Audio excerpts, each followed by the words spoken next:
জান্নাতের টিকিট পাইয়া 10 জন সাহাবা আবু বকর ওমর ওসমান আলী জান্নাতের টিকিট পাইছেন। এরপরও কান্না আর কান্না। নবী রাতের গভীরে শুনে মসজিদে কান্নার আওয়াজ। কান লাগাইয়া দেখে কে কান্না করে, দেখে আবু বকর নামাজে দাঁড়ায় দাঁড়ায় তাহাজ্জুদে কান্না করে। নামাজের পরে নবী বললেন, আবু বকর কেন কাঁদলেন? বলে, আল্লাহর আদালতে দাঁড়াইয়া হিসাব দেওয়ার ভয় কান্না করেছে। নবী বলেন, আপনার তো জান্নাতের টিকিট দেওয়া আছে। কয়, ও নবী, আপনিই তো বয়ান করেছেন কিয়ামতের ময়দানে তো ভয়ঙ্কর হবে, কে ধনী কে মাওলানা কে মুফতি। নবীরা যাদের গুনাহ নাই তারাও নাকি হাসরের ভয়ঙ্কর অবস্থায় চিৎকার করে কাঁদবেন আর বলবেন, আল্লাহ আমারে বাঁচাও। আদম নবী কাঁদবেন, আল্লাহ আমারে বাঁচাও। মুসা নবী কাঁদবেন, আল্লাহ আমাকে বাঁচাও। ইব্রাহিম নবী কাঁদবেন, আল্লাহ আমারে বাঁচাও। কোন নবী উম্মতের চিন্তাও করবে না। ও নবী, ওই দিন যদি আবু বকরকে আল্লাহ কয়, আবু বকর আমার দরবারে কি আমল নিয়ে আসছো, আমি ওই দিন কি জবাব দিব? সব মানুষ থাকবে উলঙ্গ, মাথার উপরে সূর্যের গরম। ওই দিন আমার কি উপায় হবে? এই ভয়ে আমি কান্না করি। নবীরা যদি নাফসি নাফসি বলে কান্না করেন, তো আমি আবু বকরের কি উপায় হবে? ও আল্লাহর বান্দারা, জান্নাতের টিকিট পাইয়া হযরত ওমর রমজানের ঈদের দিন সবাই ঈদের নামাজ পড়ে আনন্দ করে, ওমরে ফারুক দরজা আটকাইয়া কান্না করেন।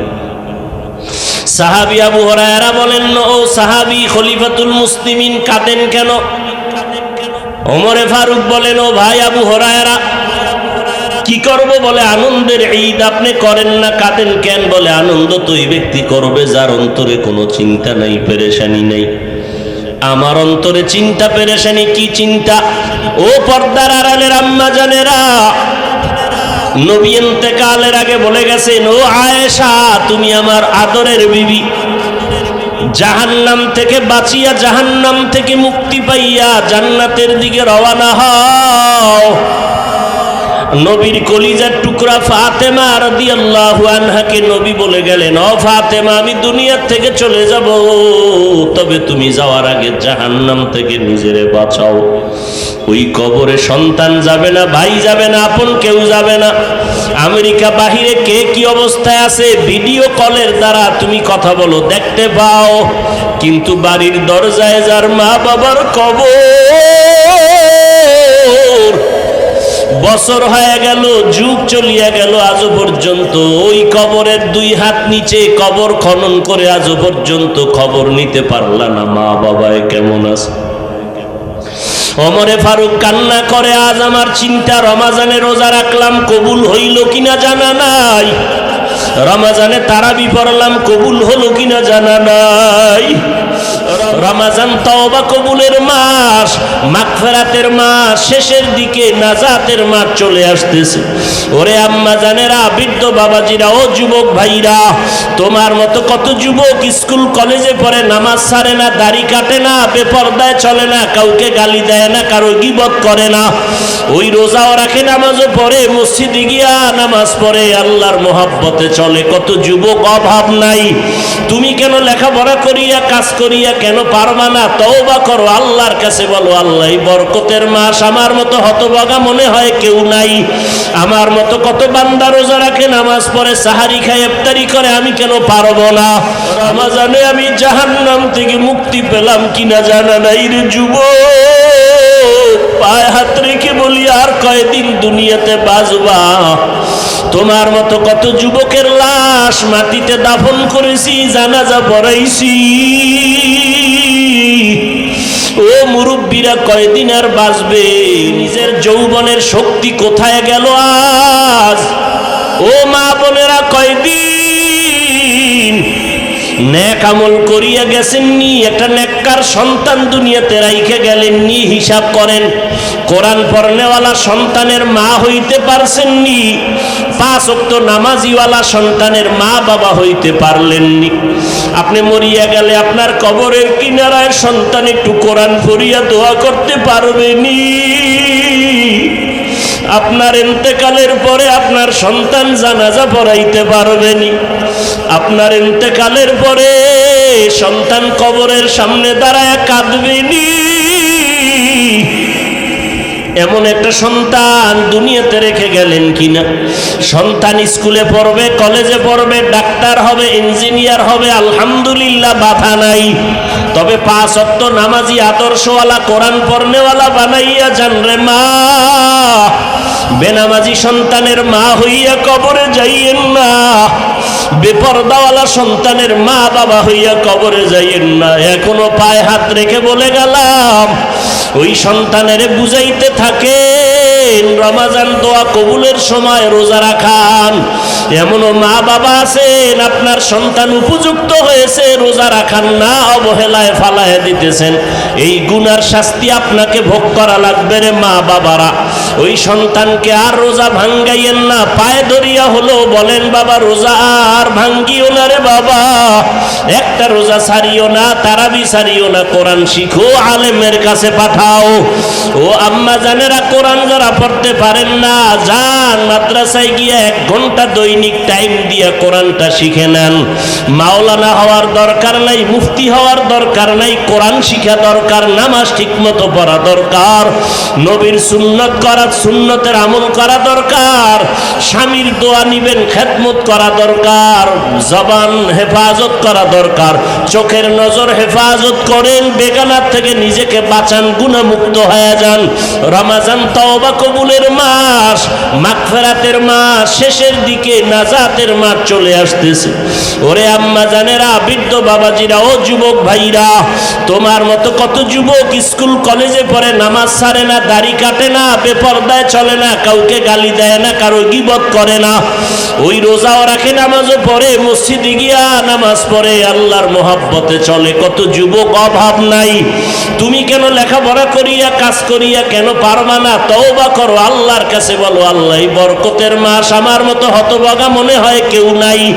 আমার মতো কত বান্দা রোজা রাখে, নামাজ পড়ে, সাহারি খায়, ইফতারি করে, আমি কেন পারবো না?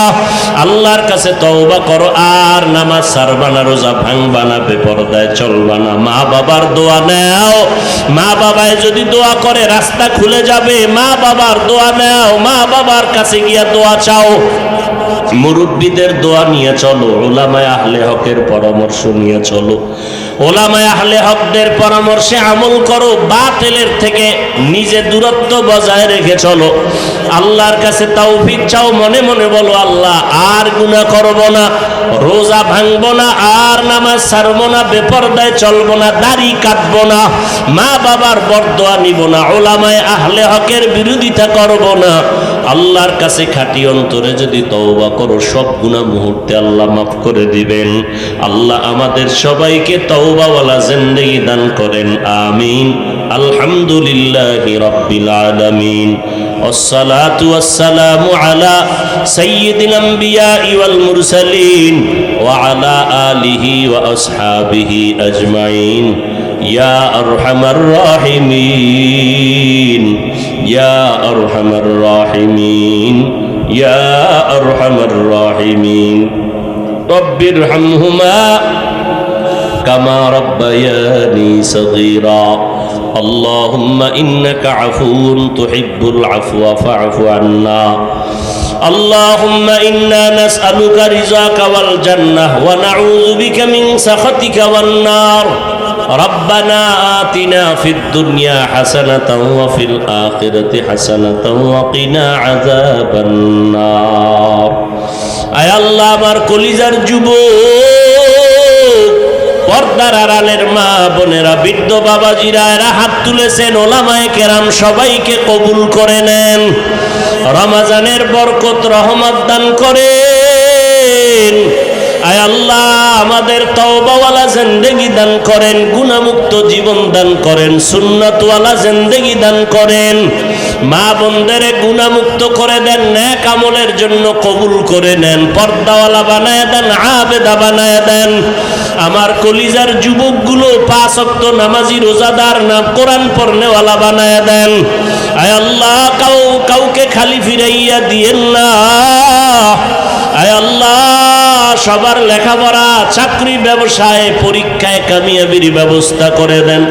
মাদ্রাসা, মসজিদ সহ সমস্ত শিক্ষা প্রতিষ্ঠান নবীর আদর্শের আদলে কবুল করে নেন। প্রয়োজনীয় সব গাইবী খাজানার থেকে ব্যবস্থা করে দেন। আয় আল্লাহ সারা দুনিয়াবাসীকে কবুল করে মাফ করে দেন। বাংলাদেশ শান্তির দেশ বানায় দেন, মুখালেফের মুআফিক বানায় দেন। ইসলামের ব্যানারওয়ালা দুশ্মন মুনাফিক থেকে আমাদের ঈমান আমল হেফাজত করেন। আয় আল্লাহ ইসলামের পোশাক লাগাইয়া ব্যানার লাগায় যারা সরল মনা মানুষকে ধোঁকা দেয় তাদের থেকে আমাদের হেফাজত করেন। আয় আল্লাহ আম্বিয়ায়ে কেরাম, সাহাবায়ে কেরাম, আউলিয়ায়ে কেরাম এদের বন্ধু হওয়ার তৌফিক দান করেন।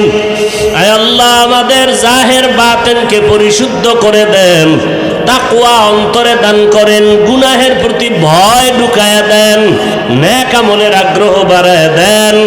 আয় আল্লাহ অভাবীদের অভাব দূর করে দেন। আল্লাহ ঋণ আদায়ের ব্যবস্থা করে দেন।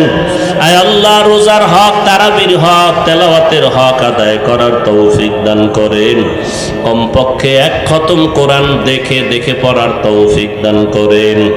আয় আল্লাহ সমস্ত গুনাহের প্রতি ঘৃণা জমায়া দেন, বাতিলের মোকাবেলায় বিজয় দান করেন, চলার পথে হেফাজত করেন, আমাদের ঈমান আমল মজবুত করে দেন। আল্লাহ আয় আল্লাহ নবীজির রওজা বাইতুল্লাহ গিয়া লাব্বাইক বলার তৌফিক দান করেন। আয় আল্লাহ সবাইকে ঘুমের ঘরে হলেও সুন্নতের মোহাব্বতে নবীজির সাথে মোলাকাত করায়া দিয়েন। আয় আল্লাহ একজন যুবকের হাতও ফিরাইয়া দিয়েন না রে মালিক। ওলামায়ে কেরামের হাত কবুল করে নেন, মুরব্বীদের আমিন কবুল করে নেন। আয় আল্লাহ ব্যবসায়ীদের, চাকরিজীবীদের হাত কবুল করে নেন, হালাল রিজিক দান করেন, হারাম থেকে হেফাজত করেন। আয় আল্লাহ চলার পথে ইজ্জতের সাথে হেফাজত করেন, সারা দুনিয়ায় ইজ্জতের সাথে খেদমতের জন্য কামিয়াবির সাথে কবুল করে নেন। আয় আল্লাহ হালাল রিজিকের বন্দোবস্ত করে দেন। মাদ্রাসার জায়গা, অর্থের প্রয়োজন গাইবী খাজানার থেকে ব্যবস্থা করে দেন। আল্লাহ আয় আল্লাহ এক যায় নামাজ পরিমাণ জায়গার দাম 11,000 টাকা। আয় আল্লাহ হাজার হাজার সদস্যের প্রয়োজন গাইবী খাজানার থেকে ব্যবস্থা করে দেন। আল্লাহ আয় আল্লাহ তাআলা প্রতি মাসের 2য় শুক্রবার মাদ্রাসার ইসলাহিয়া ইজতেমা হেদায়েতের জরিয়া বানায় দেন। উলামা তোলাবা উম্মতের অন্তরে ইজ্জত, মুহাব্বত, রহমত দান করেন। জান, মাল, ইজ্জত, আহাল, পরিবার আপনার কুদরতের হাতে আমানত, ইজ্জতের সাথে হেফাজত করেন। আল্লাহ আয় আল্লাহ সবার ঘরে শান্তির ব্যবস্থা করে দেন, সবাইকে নেককার সন্তানের মা বাবা বানায় দেন। আয় আল্লাহ আদবালা বিনয়ী জিন্দেগি দান করেন, রিয়া হাসাদ কিবির দূর করে ইখলাস দান করেন। আয় আল্লাহ এই বরকতের মাস যারা ইফতারি সাহারিতে পোশাকে বিভিন্নভাবে যারা কষ্টে আছে আপনি কষ্ট দূর করে দেন। আল্লাহ আয় আল্লাহ সবাই যেন ভাগাভাগি করে মহব্বতের নজরে স্বাচ্ছন্দ্যে জীবন কাটাইতে পারে তৌফিক দান করেন। নবীজির মহব্বতে আমাদের দোয়া মোনাজাত কবুল করেন। সমস্ত কবরকে জান্নাতের বাগান বানায় দেন। মুরব্বী যারা বেঁচে আছে মা বাবার সহ আপনি সুস্থতার নেয়ামত বাড়ায় দেন, দীর্ঘ নেক হায়াত দান করেন, দেন নেক হায়াত দান করেন, দীর্ঘ নেক হায়াত দান করেন। আল্লাহ নবীজির মুহাব্বতে আমাদের দিলের নেক আশা পূরণ করে দেন। আয় আল্লাহ আমাদের সকলের দোয়া কবুল করে নেন। সাল্লাল্লাহু তাআলা আলা খাইরি খালকিহি মুহাম্মাদিন ওয়া আলিহি ওয়া আসহাবিহি আজমাইন। আমিন আমিন আমিন বিরহমাতিকা ইয়া আরহামার রাহিমিন। দুনিয়ার ধান্দাবাজেরা জোহরের নামাজটা কেউ পড়িয়া দুনিয়ার ধান্দায় চলে গেছে, আর আখিরাতের ধান্দায় যারা আছে এরা নামাজ পড়িয়া হাজারো কাজ ফালাইয়া আখিরাতের বাজারে চলে আসছে। কথা ঠিক নেই? ধান্দাবাজেরা ধান্দাবাজ করতেছে কিভাবে? এই প্রচন্ড রোদের ভিতরে আপনি চিন্তা করেন, কোরআনের বাগানে যাওয়া বড় কষ্ট, কিন্তু টাকা পানেওয়ালা, টাকার ধান্দায় যারা, তারা এই কষ্টের মধ্যে টাকার ধান্দায় ঘুরতেছে। এদের কাছে দিন নাই রাত নাই, সব সমান, মাকসাদ টাকা চাই। সব দুনিয়াওয়ালারা দুনিয়া কামাই করার জন্য ঘাম আর ঘাম। লেবার শ্রমিক যারা কাজ করতেছে, সারাদিন কাজ না করলে চুলা আগুন জ্বলবে না, রৌদ্র নাই বৃষ্টি নেই, কাজ করতেছে। ভ্যান চালকেরা, রিক্সা চালকেরা রিক্সা চালায়, কৃষকেরা কৃষি কাজ করে, শ্রমিকেরা শ্রমিকের কাজ করে। কারণ আমার ওই কাজ না করলে আমার দুনিয়ার জীবন অন্ধকার হয়ে যাবে। আবার যার অন্তরের মধ্যে এমন একটা বুঝ আসছে, আমার আখিরাত আসল, এই রোজার মাস আমি রোজা রাখছি, রোজার বরকত যদি অর্জন করতে না পারি, আখিরাতের জীবন আমার অন্ধকার হয়ে যাবে। যে কারণে প্রয়োজনে আমার একদিনের ব্যবসা বন্ধ থাকলেও আমি আখিরাতের বাজারে যাওয়া বন্ধ করব না। আমার একদিনের কাজ বন্ধ থাকলেও আমি ওলামায়ে কেরামের দর্শন লাভের থেকে বঞ্চিত হব না। কারণ পরিবেশ, ওলামায়ে কেরামদের পরিবেশে আসলে, সাদি বলেন, মাটির চাকাকে বললাম তুমি মেশকো আম্বর না ঘেরান কেন? বলে আমি একটা ফুলের গাছের গোড়ায় থাকার কারণে ঘেরান আমার মধ্যে আসছে। সাদি বলেন, ওরে দুনিয়ার মানুষ, একটা ফুলের গাছের গোড়ায় মাটির চাকা থাকতে যদি মাটির মধ্যে ঘেরান আসতে পারে, ও দুনিয়াওয়ালারা, তোমরা যদি খাঁটি আল্লাহওয়ালা যারা আউলিয়ায়ে কেরাম, ওলিয়া উলিয়ার সোহবতে বসো, তাদের কাছে বসতে পারো, তোমাদের মধ্যে কেন আখিরাতের ঘেরান ঢুকবে না? নবীজি হাদিসে আর একটা সুন্দর উদাহরণ দিয়েছেন। আতরের দোকানদের কাছে একজনে গেলা, আতরের দোকানের কাছে যদি যাও, টাকা থাকলে আতর কিনো, চলার পথে তোমার শরীর থেকে যদি দুর্গন্ধ আসে বা কোনো বাতাসে দুর্গন্ধ, আতর লাগাও, গন্ধ দূর হয়ে যাবে। তোমার ঘ্রাণে আতরের গন্ধটাকে বন্ধ করে দিবে। যদি কিনতে না পারো, ওখানে বসলে তো কিছুক্ষণ ঘেরান পাইবা, ফাও, কেনার টাকা নাই, কিন্তু দোকানের কাছে দাঁড়াইলে তো কিছু ফাও ঘেরান পাওয়া যাবে।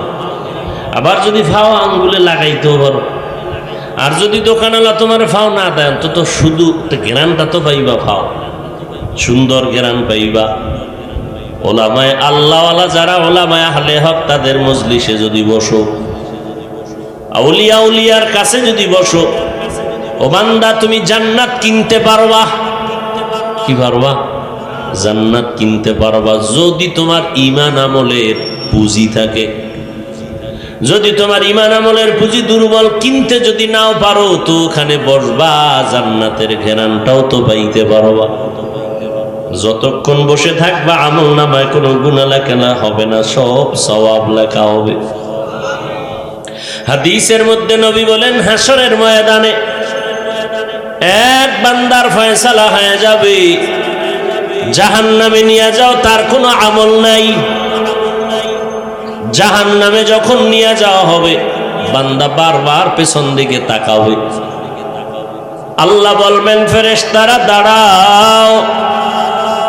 এই বান্দা বারবার পেছনে তাকায় কেন? ফেরেশতারা বলবে, জানি না, আল্লাহু আ'লাম, আল্লাহ আপনি ভালো জানেন।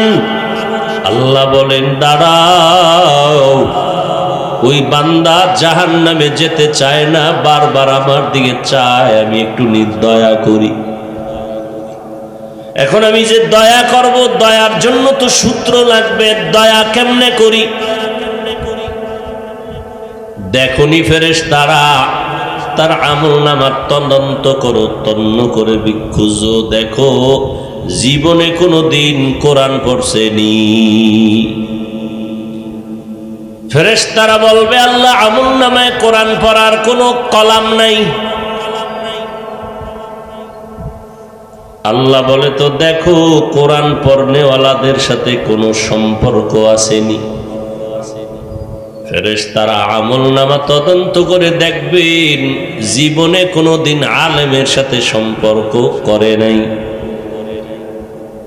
এবার আল্লাহ বলবেন শেষ, আমি ওরে দয়া করার একটা সূত্র আছে, দেখো ওর এমন কোন বন্ধু আসেনি যেই বন্ধুর সাথে কোরআনওয়ালার সাথে সম্পর্ক আছে। ফেরেশতারা এবার বলবে হ্যাঁ, এই বান্দা জীবনও কোরআন পড়ে নাই, কোরআনওয়ালার সাথে সম্পর্ক করে নাই, তবে এই বান্দার এমন একজন বন্ধু আছে যেই বন্ধুর সাথে কোরআনওয়ালা উলামায়ে আহলে হকের সাথে সম্পর্ক আছে। আল্লাহ বলবেন আমি একক ক্ষমতার মালিক, আমার নাম রহমান, আমার নাম রহিম, যা আমার আলেমের বন্ধুর সাথে বন্ধুর সম্পর্ক, এর বরকতে আজ আমি কঠিন জাহান্নামের আযাব থেকে মুক্তি দিয়া জান্নাত দিয়া দিলাম। আতিনা ফি দারে দুনিয়া না হাসান, আতিনা ফি দারে উকবা না হাসান, ইয়া গিয়াসাল মুস্তাগীসিন নাহদিনা লফতিখারা বিল উলুমে ওয়াল গিনা, হর গড়ি দে নেকো তু তৈয়ার হে, छूना मंगे उससे तू बेजार है। আল্লাহ বলেন আমাকে ভয় করার মতো ভয় করো, তত সাধ্য মতো ভয় করো। ভয় করার মানে আমার মোহাব্বত তৈরি করে গুনাহ থেকে নিজেকে বাঁচাও। আর এই ভয় বা তাকওয়া অর্জন করার একমাত্র মাধ্যম হলো আমার প্রিয় বান্দা যারা ওলি আউলিয়া তাদের বন্ধু হও। তাদের নজর লাগলেই অন্তর তোমার ধুলাই হয়ে যাবে। আল্লাহওয়ালাদের নজর, ওলি আউলিয়াদের নজর যদি পড়ে যায় তোমার কলব দ্রুত গতিতে পরিষ্কার হয়ে যাবে, কারণ তাদের নজরের মধ্যে আমি আল্লাহর দেওয়া কুদরতের পাওয়ার আছে, পাওয়ার। قال النبي صلى الله عليه وآله وسلم اتقوا فراسة المؤمن فإنه ينظر بنور الله। নবীজি বলেন ও উম্মতের দল, আল্লাহর প্রিয় বান্দা জমিনে মুমিন একদল আছে, এদের অন্তরের এত পাওয়ার, এই পাওয়ারের প্রশস্ততার থেকে তোমরা সাবধান। এরা এই পাওয়ার দিয়া যা দেখে তুমি তা কখনো দেখো না। এরাই অন্তরের পাওয়ার দিয়া যা দেখে তোমরা দেখো না। পয়গম্বরের সাহাবী ওমর ফারুক রাদিয়াল্লাহু তাআলা আনহু খলিফাতুল মুসলিমিন, খোলাফায়ে রাশিদিন, দ্বিতীয় খলিফা। 10 জন সাহাবা জান্নাতের টিকিট পেয়েছেন, এর মধ্যে দ্বিতীয় হযরতে ওমর, প্রথম হযরত আবু বকর। হযরত ওমর ফারুক রাদিয়াল্লাহু তাআলা আনহু পয়গম্বরের সাহাবী, খুতবা দিতেছেন শত শত মাইল দূরে। পাহাড়ের পাদদেশে একদল সাহাবায়ে কেরামের কাফেলা শত্রুর মোকাবেলায় দাঁড়ানো, ওই পাশে শত্রু গেলেই মারবে। ওমরে ফারুক খুতবার মধ্য থেকে হঠাৎ করে একটা অন্য আওয়াজ দিয়ে বললেন ইয়া সারিয়া আল জাবাল, 3 বার বললেন ইয়া সারিয়া আল জাবাল, এই সারিয়া, পাহাড় পাহাড় পাহাড়। খুতবার মধ্যে মসজিদে নববীতে আওয়াজ দিছেন, শত শত মাইল দূরের থেকে সারিয়া। পরবর্তীতে জিজ্ঞাসা করার পরে বলে, কাছে বৈশা বললে যে যেইভাবে শুনি এইভাবে আওয়াজ পেয়েছি। বুঝেন নাই? ইব্রাহিম নবী বাইতুল্লাহ নির্মাণের পরে আজান দাও, আমার এই আওয়াজ যার কলবে গিয়া লাগবে সে বাইতুল্লাহ না ধইরা মরবে না। ইব্রাহিম বলেন, ও আল্লাহ, আজান দিব আমি, এ আওয়াজ কেমনে যাবে সারা দুনিয়ায়? কয় শুধু দুনিয়ায় না, রুহের জগতের রুহেদের মধ্যে যাবে। বলে কেমনে? বলে আওয়াজ দেওয়ার দায়িত্ব তোমার, পৌঁছানোর দায়িত্ব আমার।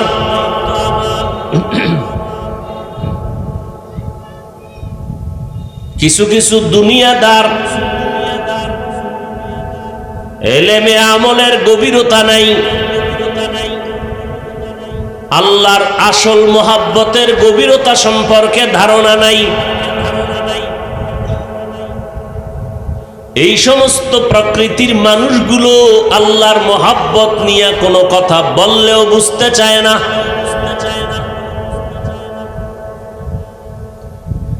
আল্লাহ এক, বাকি সব গায়রুল্লাহ বা মাখলুক। গোটা মাখলুকতের ভেতরে আল্লাহর কাছে সর্বোৎকৃষ্ট হলো মানুষ। কি বানর দামি না মানুষ দামি? আবার এই মানুষের ভেতরে যারা আল্লাহর ইবাদত করে অধিক মোহাব্বত নিয়ে তারা আরো দামি। তাহলে মোহাব্বতের বস্তুটাকে আল্লাহ পাক বেশি কিছু দেওয়ারই তো কথা। আল্লাহর তো ছেলে নাই মেয়ে নাই যে তারে কিছু দিবেন। আল্লাহর আপন মানুষ, আল্লাহর এই মানুষের মধ্যে আরো আপন যারা আমলে ইলমে তাকওয়ায় আগানো, আল্লাহ তাদেরকে দিবেন না স্পেশাল পাওয়ার, তো কাকে দিবেন? সুলাইমান পয়গম্বর জমিন থেকে 9 মাইল উপরে সিংহাসন, বাতাস হলো তার সিংহাসনের গতি পরিচালনার জন্য, বাতাস হলো তার মূল মাধ্যম। 9 মাইল উপরে সিংহাসন, সুলাইমান নবী আছে, জিন আছে, সব আছে, বিশাল সিংহাসন। হঠাৎ গর্তের এক পিপিলিকা জমিনের মধ্যে আর এক পিপিলিকার জাতিরে বয়ান করতেছে, ইয়া আইয়ুহান নামলা দুখুলু মাসাকিনাকুম, এই পিপিলিকার জাত ঘরে ঢোক। সুলাইমান নবীর বাহিনী যাইতেছে, এর তলে যদি বড় মরে যাবি, তাড়াতাড়ি আত্মগোপনে যাও, আশ্রয় নাও। সুলাইমান নবী আওয়াজ পাইছেন, পিপিলিকার আওয়াজ 9 মাইল উপরে। সুলাইমান নবী ফাতাবাসসামা, মুস্কি হাসলেন আর বললেন, এই সিংহাসন থামো, জমিনে ল্যান্ড করো, নামো, নিচে নামো। এবার পিপিলিকার ঘটনায় আশ্চর্য হয়ে গেলেন পয়গম্বর সুলাইমান।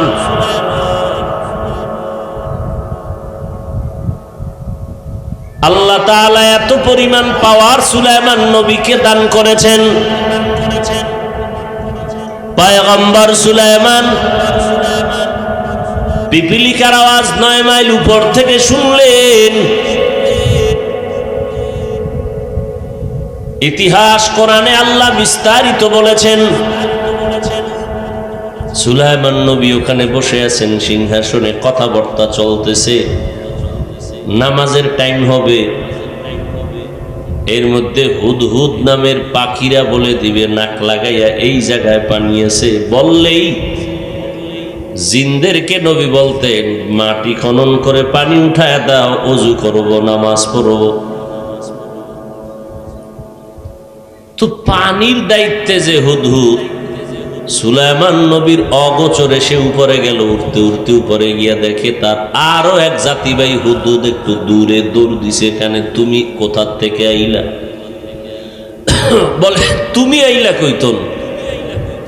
বলে আমি তো সুলাইমান পয়গম্বরের অধীনস্থ একজন। বলে সুলাইমান কে? বলে গোটা দুনিয়ার বাদশাহ। তুমি আবার জিগাও সুলাইমান কে? মানে বলে আমি নামটাই তো শুনলাম মাত্র। কয় তুমি কোন জগতে থাকো? কয় আমরা মুলকে সাবায় থাকি। ওই জগতে কি সুলাইমানের নাম জানে না? কয় না। কয় তো ওই জগৎ চালায় কে? কয় এক ম্যাডাম বিলকিস নামের মহিলা। হুদহুদ কয় চলো তোমার বিলকিসের সিংহাসন আর অবস্থানটা দেখে আসি। চলে গেল দেখার জন্য। এদিকে সুলাইমান নবীর ওযু করবে, পানির দরকার। হুদহুদ গেলি কই? খবর নাই। পাখিদের উপদেশটা আবার হইল ঈগল পাখি। এই ঈগল দেখতো গেল কই? ধইরা নিয়ে আয়। আল্লাহর কসম ওর আজকে খবর আছে। এবার ঈগল পাখি উপরে গেছে। হুদহুদ ওই খবর টবর নিয়ে আসতেছে। ঈগলের সামনে দেখা, কাছে খবর আছে তোমার, এদিকে আইও।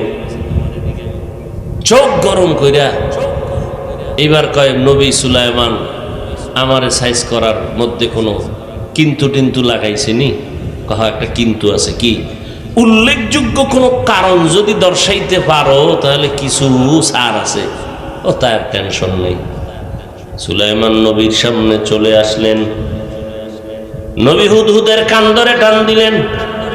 হুদহুদ কয় নবী ব্যথা দিবেন না, আমি অপরাধ করছি এই জন্য আমার কাছে এমন এক খবর আছে যেই খবর আপনি নবী হইয়াও জানেন না। এই কথা কওনে নবীর আর অন্যদিকের পেরেশানি আছে। নবী কয় তো ঠিক আছে, আর কান টান দিব না। কি? যেটা আমি জানি না তুই জানো, কি বল। কয় জমিনের উপরে আপনি হলেন বাদশা, কিন্তু আর এক ম্যাডামের সন্ধান নিয়ে আসছি। কাহিনীটা এনে শুই না। বলে তুই সত্যি বললি না মিথ্যা বললি? আমার চিঠি নিয়ে যা, জবাব নিয়ে আয়। সুলাইমান নবী সিল লাগাইয়া চিঠি লিখলেন, ইন্নাহু মিন সুলাইমান ওয়া ইন্নাহু বিসমিল্লাহির রহমানির রহিম। চিঠি লিখে দিয়া দিলেন, বিলকিসের কাছে পৌঁছাইয়া দাও। এবার হুদহুদ চিঠি নিয়ে গেল। বিলকিস যেখানে ঘুমায় মখমলের চাদরের মধ্যে ওই বরাবর একটা ছিদ্র আছে। ছিদ্রটার থেকে সূর্যের আলো সকালবেলা আসলেই সজাগ হয়ে সেজদা দেয় সূর্যরে। সূর্যরে সেজদা দেওয়া এটা শুকর, নেয়ামত না হারাম? হারাম। সেজদা পাবেন কে? একমাত্র আল্লাহ। হুদহুদ চিঠিটা বিলকিসের বুকের উপরে রাইখা ওই যে ছিদ্র দিয়া সূর্যের আলো আইবে এটারে পাখা দিয়ে আটকাই বয়ে রয়েছে। সূর্য তো হুমানি উপরে উঠে গেছে, ওর সেজদা দেওয়ার টাইমে না। উঠে দেখে হায় হায় টাইম গেছে গিয়া, দুপুর হইয়া সেজদা দিতে পারলাম না। বুকের মধ্যে আবার চিঠি। চিঠির উপরে সিল দেখে বলছে, আরে এটা তো কোনো সাধারণ মানুষের না, এটা তো একটা রাষ্ট্রের পরিচালকের চিঠি। খুলে টুলে দেখে সুলাইমান নবী কইছে, এই তাড়াতাড়ি তওবা করে দিগা, নাইলে কিন্তু বাহিনী পাঠায় দেবে। বিলকিস কয় এটা আসল নবী না নকল নবী? কাদিয়ানির মতো। এটা তদন্ত করা দরকার। যাও তোমরা একদল বাহিনী সেই সুলাইমানের দরবারে যাও। মিটিং টিটিং কইরা যা কইছে সব মেমোরিতে রেকর্ড কইরা ফেলাইছে হুদহুদ।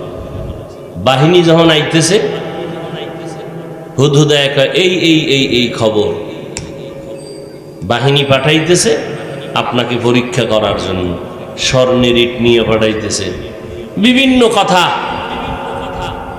শেষ পর্যন্ত সুলাইমান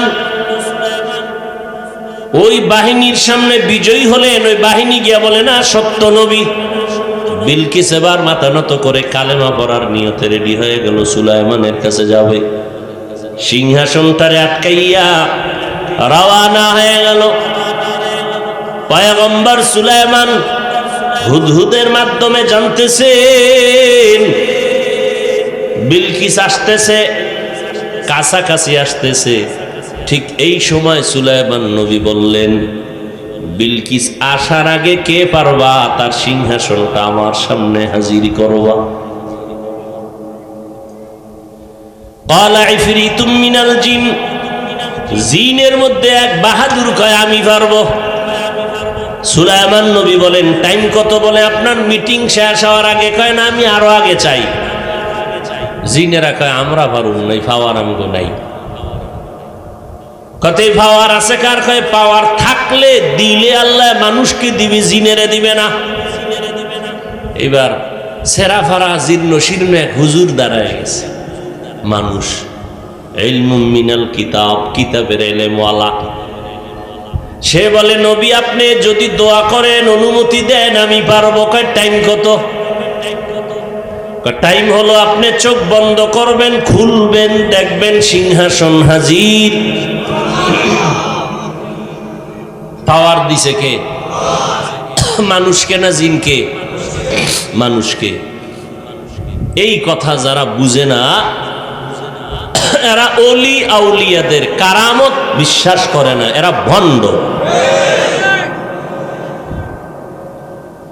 অলি আউলিয়া মানে না। একদল আছে নির্লজ্জের মতো বলে ফেলে আমরা অলি মানি না, আউলিয়া মানি না। তা আমি তো বলি তারা কোরআন মানে না, হাদিসও মানে না। আর কোরআন হাদিস না মানলে সে পাক্কা মুমিন। হ্যাঁ, সাবধান। ওলি মানতে হবে, কথা আছে বুখারী শরীফে। এখন যাবা কই চান্দু? তুমি তো অন্য হাদিস মানো না, তোমার উপরে খোদার গজব পড়ছে, এই জন্য তুমি শুধু বুখারী বুখারীর তসবিহ পড়ো। তা তো ওলি মানতে হবে, কথা আছে বুখারীতে। আউলিয়া মানা লাগবে, কথা আছে কোরআন শরীফে। তাহলে যে বলে ওলি মানি না, প্রমাণ সে বুখারী মানে না। যে বলে আমি আউলিয়া মানি না, প্রমাণ সে কোরআন শরীফ মানে না। এই ইমানদার হওয়ার জন্য কোরআন পুরা মানা লাগবে, আর বেঈমান হওয়ার জন্য কোরআন পুরা অস্বীকারের দরকার নাই, একটা শব্দ অস্বীকার করলে বেঈমান।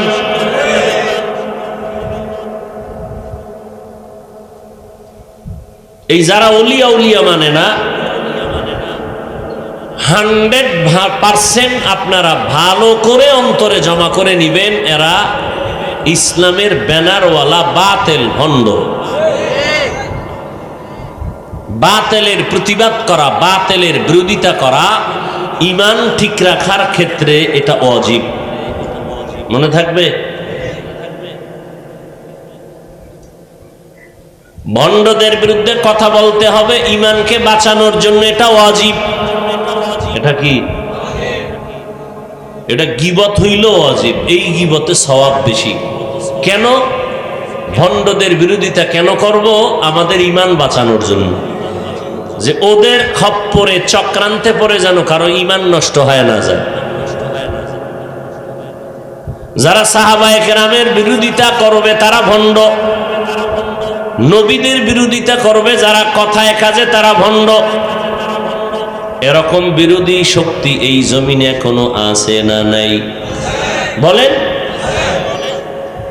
যারা তারাবি 20 রাকাত পড়ব না কইয়া মানুষের মধ্যে দ্বন্দ্ব লাগায়, তারা সাহাবীর দুশমন। সাহাবীর দুশমন মানি তারা আমার রসুলের দুশমন। আমার রসুলের দুশমন মানি তারা আল্লাহর দুশমন। আল্লাহর দুশমন মানি তারা বিনা হিসাবে জান্নাতি। জাহান্নামী কর দরকার নাই, ওর ঠিকানাও বানায়নি।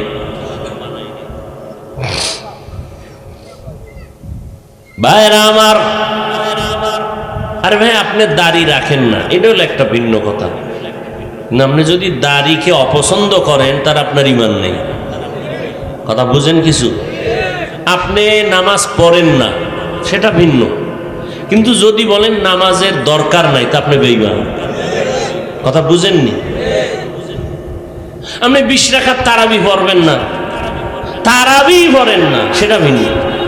কিন্তু 20 রাকাত মানি না, এই কথা বেঈমান হওয়ার কথা।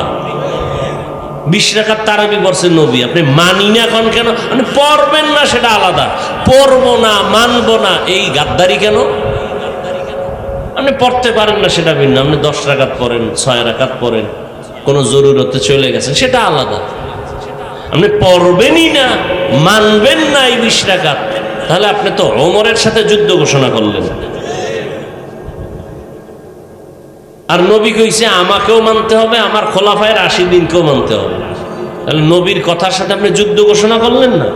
তো নবীর কথার সাথে যুদ্ধ ঘোষণা করে আপনি জান্নাত পাবেন তাড়াতাড়ি বিনা হিসাবে। মনে মনে মন কলা খাইতেছেন না? আল্লাহ হেদায়াত দান করুন। তাহলে ভণ্ডদের বিরোধিতা করা এটা সুন্নত, বাতিলের বিরোধিতা করা কি বলেন না কেন? সুন্নত। বাতিলের বিরুদ্ধে কথা বলা, বলেন বাতিলের বিরুদ্ধে কথা বলা, মুনাফিকের বিরুদ্ধে কথা বলা সুন্নত, ভণ্ডদের বিরুদ্ধে কথা বলা সুন্নত। কিন্তু এই ভণ্ডরা আপনাদের জেহেনকে, ব্রেনকে ওয়াশ করার জন্য বলে যে ওরা নিজেদের ভালো প্রচার করার জন্য, প্রকাশ করার জন্য বলে আমরা হিংসা করি। তাহলে তুমি কি বলবা? নবী যে মুনাফিকের বিরুদ্ধে, আল্লাহ কোরআনে মুনাফিকের বিরুদ্ধে কথা বলেছেন, নবী হাদিসে মুনাফিকের বিষয়ে কথা বলেছেন, বাতিলের বিরুদ্ধে রাসূল যুদ্ধ করছেন না? নবী কি বলবা? হিংসা নবীর মধ্যে? সাহাবায়ে কেরাম যুদ্ধ করেন নাই? বাতিলের মোকাবেলা করেন নাই? মিথ্যা নবুয়তের দাবিদারের বিরুদ্ধে আন্দোলন করেছেন। অতএব আজকে থেকে ভালো করে মনে রাখবেন, ভণ্ড বাতিল মুনাফিকদের বিরুদ্ধে কথা বলা এটা সুন্নত। শর্ত বা উদ্দেশ্য থাকতে হবে ঈমান বাঁচানো। উদ্দেশ্য কি? কাউকে আঘাত করা না। উদ্দেশ্য হলো ওদের চক্রান্তে যে কি যেন কেউ ঈমানকে নষ্ট না করে। তারাবি যারা 8 রাকাত পড়বে, কম পড়বে, না পড়বে, দ্বন্দ্ব নাই, হিংসা নাই। কিন্তু যদি বলে তারাবি আমি 20 রাকাত মানি না, তাহলে আমরা বলবো সে বাতিল। সে কি? বাতিল।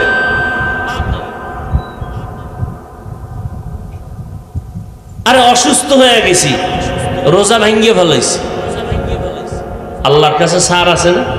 তুমি কাজা করে নি, রোজা রাখার শক্তিই নেই, এত অসুস্থ।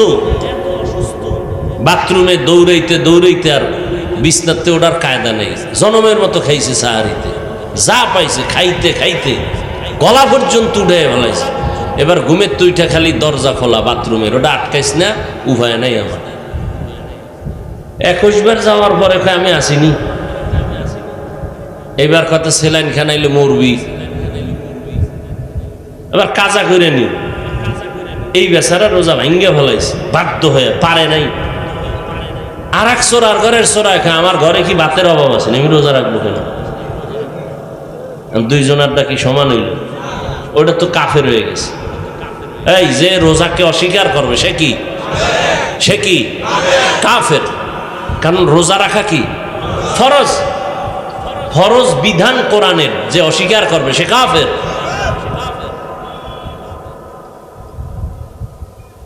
কি আজীব বিষয়! 20 রাকাত তারাবি পড়া সুন্নতে মুআক্কাদা। এরপর উপরেও আছে 50-এর তারাবির কথাও আছে, 40-এর উপরে তারাবির কথা আছে। 8 রাকাত তারাবির কথা কোথাও নাই। এরপরে যদি ধরে নিয়ে আসে তো তুমি নিম্নেরটা ধরলা কেন? বেশি পড়তে পারো না? রোজায় না 1 নফলে 1টা ফরজের দাম, তো তুমি কম পড়ো কেন? তুমি বেশিটা না পড়বা। অসুস্থ হয়ে গেছো, পারো না, সেটা তো আল্লাহ মাফ করবে। কিন্তু পারতে বইলে তুমি কম পড়বা কেন? তোমার মাজায় সমস্যা, মলম লাগাও, চিকিৎসা করো। তোমার কারণে অন্য মানুষের ইবাদত দুর্বল হবে কেন? মানুষের ইবাদতের স্পিরিট কমে যাবে কেন?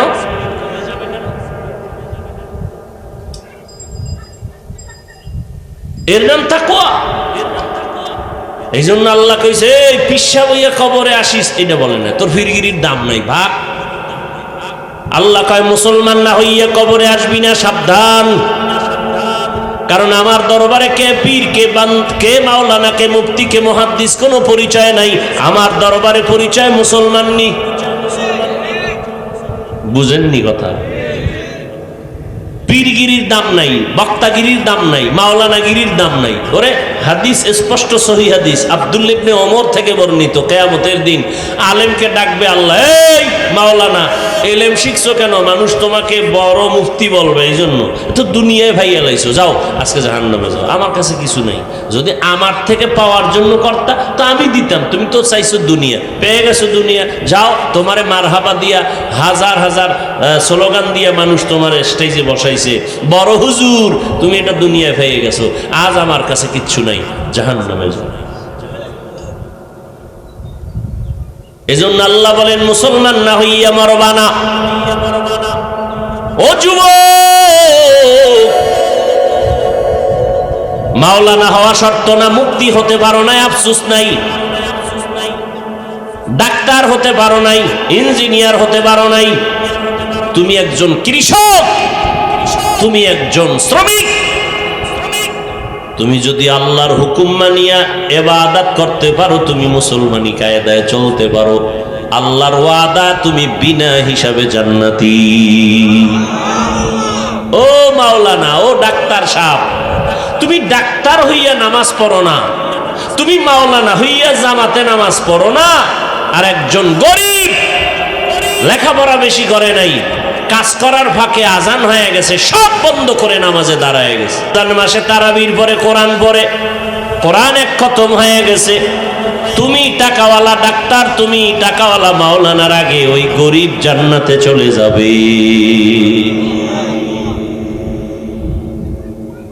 আবু জাহাল, মক্কার বড় বড় মাথাওয়ালারা কয় মুহাম্মদের কাছে যাইতে মনে চায়, কিন্তু মুহাম্মদের কাছে আশেপাশে মূর্খ মানুষ বসে আছে, গরিবরা, আমরা যাবো কেমন? আমরা তো সম্ভ্রান্ত পরিবারের, সম্ভ্রান্ত মানুষ, মাথাওয়ালা জ্ঞানী মানুষ, কাছে যাব কেমন? বুঝেননি? মুহাম্মদ সাল্লাল্লাহু আলাইহি সাল্লামের আশেপাশে কারা বলেন না কেন? গরিব, মূর্খ। এরা থাকলে আমরা যাই কেমনে? আমগো সম্মান ধুলায় মিশে যাবে। তাদের বন্ধুরাও একদল এখনো আছে, তাদের তালে তাল মিলাইয়া কয় চরমনাই কেন যাব, তাবলিগে কেন যাব? সব গরিব মূর্খরা ওদের কাছে যায়। কয়নি? ও বন্ধু, বলো ওই বেঈমানের কথায় তোমার কথায় ব্যবধান কই? বলে না, বলে না? হাফিজুর রহমানের বয়ান তো কোনো আলেম শুনে না, মূর্খরা শুনে। বলনেওয়ালা আছে না নাই? তো তুমি কি যারা লেখাপড়া শিখে নেয় তাদেরকে তুমি মানুষ বলতে চাও না? তাহলে আমাকে সামনে এনে না বল, আইসা বলবা। তো যারা মূর্খ এরা মানুষ নেয়, সামনে বল, তো টের ভাবি কত ধানে কত চাল।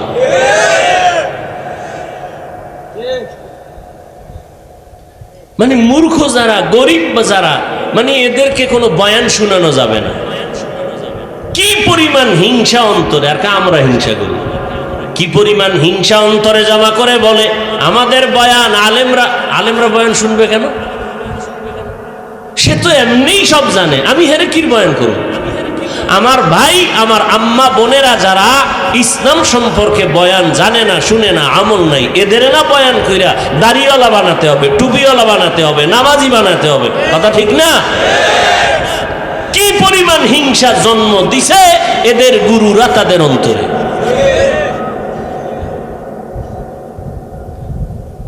হ্যাঁ, বড় আফসোস, ওই বেঈমানেরাও কয় মুহাম্মদ নবীর কাছে মনে চায় যাইতে। বুঝেন নাই? মনে চায় যাইতে, কিন্তু যাই কেমনে? সব মূর্খরা চারিদিক দিয়ে আটকায় রাখছে। আমরা ধনী, আমরা মাথাওয়ালা জ্ঞানী, কেমনে যাব? আর নবী কি দোয়া করলেন? ও আল্লাহ, আমি গরিবী হালাতে মরব, তুমি আমারে গরিবের সাথে জান্নাত দিও। আমি গরিবের সাথে হাসরের ময়দানে উঠব। নবী কয়, ও গরিব, অন্তরকে দুর্বল করবি না, ধনী লোকের 500 বছর আগে জান্নাতে যাবি। গরিবেরা চরমনাই যায়, দেওবন্দি যায়, গরিবেরা তাবলিগে যায়, আমরা ধনীরা যাব কেন? মূর্খরা যায়, আমরা যাব কেন? তোমার শিক্ষার কোনো ভ্যালু আছে? তোমার এলেমে যদি আল্লাহর ভয় অন্তরে ঢুকাইতে না পারে, ওই এলেম নিয়ে তুমি জাহান্নামে যেতে হবে। তোমার শিক্ষায় যদি আল্লাহর ভয়, হিংসা দূর করতে না পারো, তোমার ওই শিক্ষা এলেম দিয়া জাহান্নামে যেতে হবে। তুমি এলেমের বড়াই করো, তোমার ওই এলেম তোমাকে জাহান্নামে নিবে। এলেমের দ্বারা যদি তুমি গুনাহ থেকে বাঁচতে না পারো, সেই এলেম তোমাকে জাহান্নামে নিবে।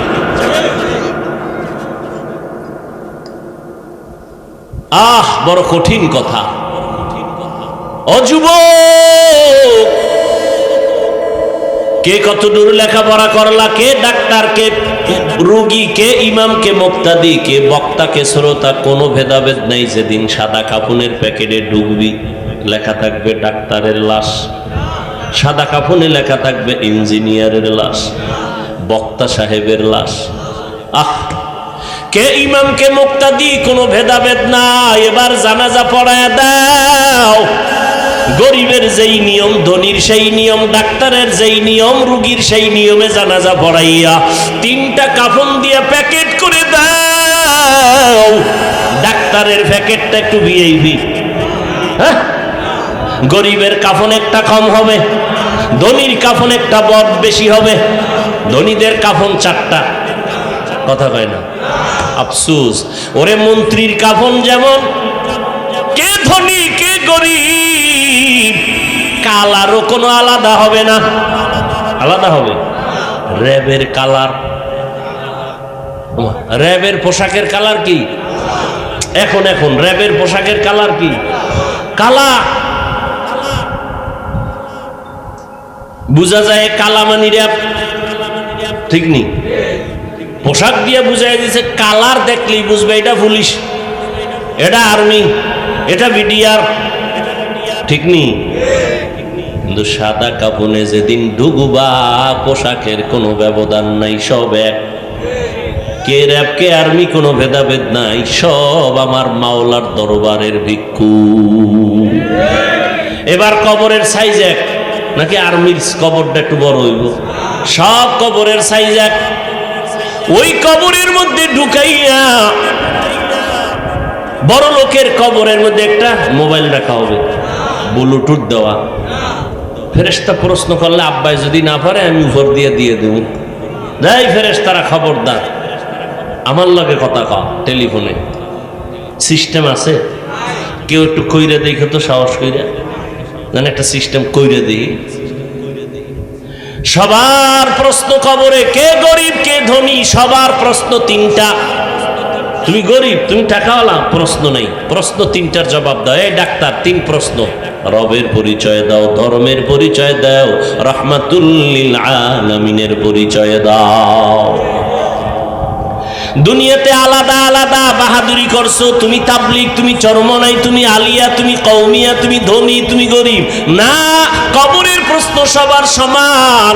ও আম্মা জানেরা, জবাব দাও রবের রবকে, জবাব দাও ধর্ম তোমার কি, বলো রাহমাতুল লিল আলামিনের পরিচয় কি।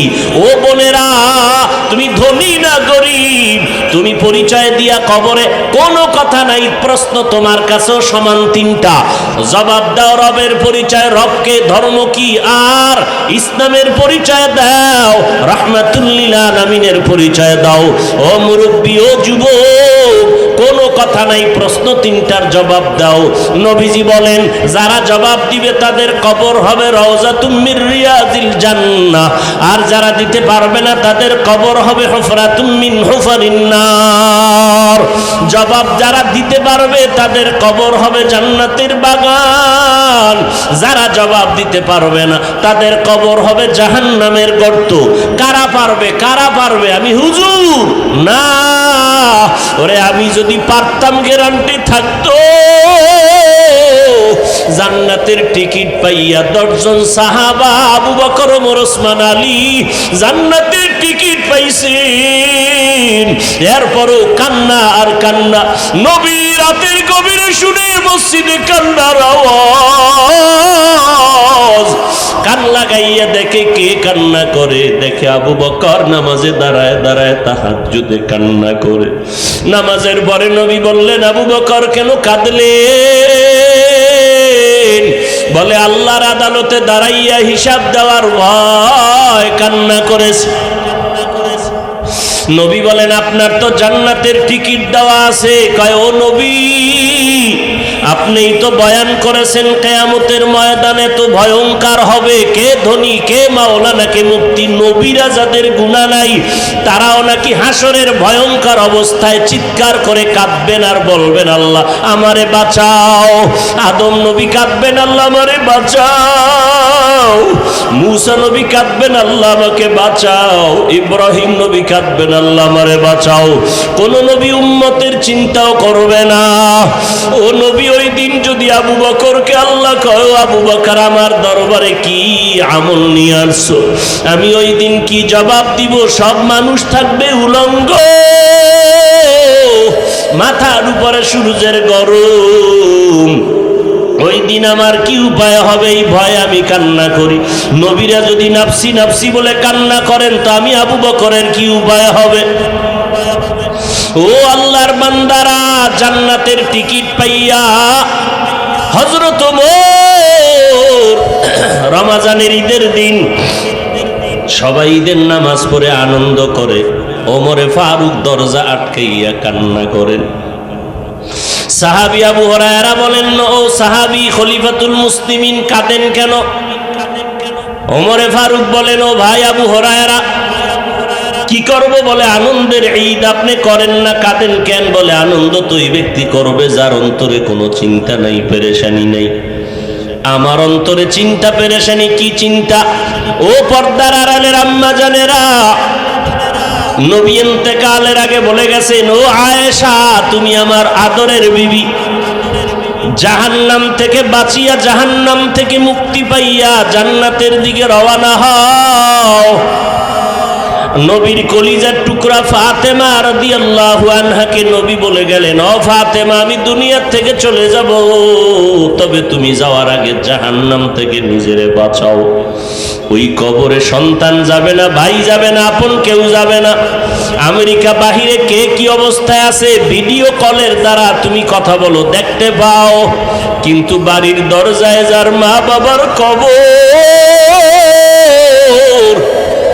বছর হয়ে গেল, যুগ চলিয়া গেল, আজও পর্যন্ত ওই কবরের 2 হাত নিচে কবর খনন করে আজও পর্যন্ত খবর নিতে পারলা না মা বাবায় কেমন আছে। ওমরে ফারুক কান্না করে আজ আমার চিন্তা, রমজানে রোজা রাখলাম কবুল হইল কিনা জানা নাই, রমজানে তারাবি পড়লাম কবুল হলো কিনা জানা নাই, রমজানে আমি জাহান্নাম থেকে মুক্তি পেলাম কিনা জানা নাই। রে যুবক, পায়ে হাত রেখে বলি আর কয়দিন দুনিয়াতে বাঁচবা? তোমার মতো কত যুবকের লাশ মাটিতে দাফন করেছি, জানাজা পড়াইছি। ও মুরব্বীরা কয়দিন আর বাঁচবেন? কত এই যে 2 দিন আগে এক আল্লাহর বান্দা ইফতারিটা মুখে নিয়ে হঠাৎ করে মৃত্যুর কোলে ঢলে পড়লো। আমাদের হাজারো আলেমের একজন মুরব্বী গত শুক্রবার। ও মুরব্বীরা কয়দিন আর বাঁচবেন? নিজের যৌবনের শক্তি কোথায় গেল আজ? ও মা বোনেরা কয়দিন নেক আমল করিয়া গেছেননি, একটা নেককার সন্তান দুনিয়াতে রাইখে গেলেননি, হিসাব করেন। কোরআন পড়নেওয়ালা সন্তানের মা হইতে পারছেননি, 5 ওয়াক্ত নামাজিওয়ালা সন্তানের মা বাবা হইতে পারলেননি। আপনি মরিয়া গেলে আপনার কবরের কিনারায় সন্তান একটু কোরআন পড়িয়া দোয়া করতে পারবেনি। আপনার ইন্তেকালের পরে আপনার সন্তান জানাজা পড়াইতে পারবেনি। আপনার ইন্তেকালের পরে সন্তান কবরের সামনে দাঁড়ায় কাঁদবেনি। এমন একটা সন্তান দুনিয়াতে রেখে গেলেন কিনা? সন্তান স্কুলে পড়বে, কলেজে পড়বে, ডাক্তার হবে, ইঞ্জিনিয়ার হবে, আলহামদুলিল্লাহ বাধা নাই। তবে 5 ওয়াক্ত নামাজি আদর্শওয়ালা কোরআন পড়নেওয়ালা বানাইয়া যান রে মা। বেনামাজি সন্তানের মা হইয়া কবরে যাইয়েন না, বেপরদাওয়ালা সন্তানের মা বাবা হইয়া কবরে যাইয়েন না। এখনো পায়ে হাত রেখে বলে গেলাম, ওই সন্তানের বুঝাইতে থাকেন রমজান দোয়া কবুলের সময় রোজা রাখান। এমনও মা বাবা আছেন আপনার সন্তান উপযুক্ত হয়েছে, রোজা রাখান না, অবহেলায় ফালায় দিতেছেন, এই গুনার শাস্তি আপনাকে ভোগ করা লাগবে রে মা বাবারা। ওই সন্তানকে আর রোজা ভাঙ্গাইয়েন না, পায়ে ধরিয়া হলো বলেন বাবা রোজা আর ভাঙ্গিও না রে বাবা, একটা রোজা ছাড়িও না, তারাবি ছাড়িও না, কোরআন শিখো, আলেমের কাছে পাঠাও। ও আম্মা জানেরা, কোরআন যারা পড়তে পারেন না, যান মাদ্রাসায় গিয়ে 1 ঘন্টা দৈনিক টাইম দিয়ে কোরআনটা শিখে নেন। মাওলানা হওয়ার দরকার নাই, মুফতি হওয়ার দরকার নাই, কোরআন শিখা দরকার, নামাজ ঠিক মতো পড়া দরকার, নবীর সুন্নত করা, সুন্নতের আমল করা দরকার, স্বামীর দোয়া নিবেন, খেদমত করা দরকার, জবান হেফাজত করা দরকার, চোখের নজর হেফাজত করেন, বেগানার থেকে নিজেকে বাঁচান, গুনাহমুক্ত হয়ে যান। রমাজান তওবা কবুলের মাস, মাগফিরাতের মাস, শেষের দিকে নাজাতের মাস চলে আসতেছে। ওরে আম্মা জানেরা, বৃদ্ধ বাবাজিরা, ও যুবক ভাইরা, তোমার মতো কত যুবক স্কুল কলেজে পড়ে, নামাজ ছাড়ে না, দাড়ি কাটে না, বেপরদায় চলে না, কাউকে গালি দেয় না, কারো গীবত করে না, ওই রোজাও রাখে, নামাজও পড়ে, মসজিদে গিয়া নামাজ পড়ে, আল্লাহর মহব্বতে চলে। কত যুবক অভাব নাই। তুমি কেন লেখাপড়া করিয়া কাজ করিয়া কেন পারবা না? তওবা করো, আল্লাহর কাছে বলো, আল্লাহ এই বরকতের মাস, আমার মতো হতভাগা মনে হয় কেউ নাই, আমার মতো কত বান্দা রোজা রাখে, নামাজ পড়ে, সাহারি খায়, ইফতারি করে, আমি কেন পারবো না? আল্লাহর কাছে তওবা করো, আর নামাজ ছাড়বা না, রোজা ভাঙবা না, বেপরদায় চলবা না, মা বাবার দোয়া নাও। মা বাবায় যদি দোয়া করে রাস্তা খুলে যাবে, মা বাবার দোয়া নাও, মা বাবার কাছে গিয়া দোয়া চাও, মুরব্বীদের দোয়া নিয়ে চলো, উলামায়ে আহলে হকের পরামর্শ নিয়ে চলো, উলামায়ে আহলে হকদের পরামর্শে আমল করো, বাতিলের থেকে নিজে দূরত্ব বজায় রেখে চলো, আল্লাহর কাছে তৌফিক চাও, মনে মনে বলো, আল্লাহ আর গুনাহ করব না, রোজা ভাঙবো না, আর নামাজ ছাড়বো না, বেপরদায় চলবো না, দাড়ি কাটবো না, মা বাবার বরদোয়া নিব না, উলামায়ে আহলে হকের বিরোধিতা করব না। আল্লাহর কাছে খাঁটি অন্তরে যদি তওবা করো, সব গুনাহ মুহূর্তে আল্লাহ মাফ করে দিবেন।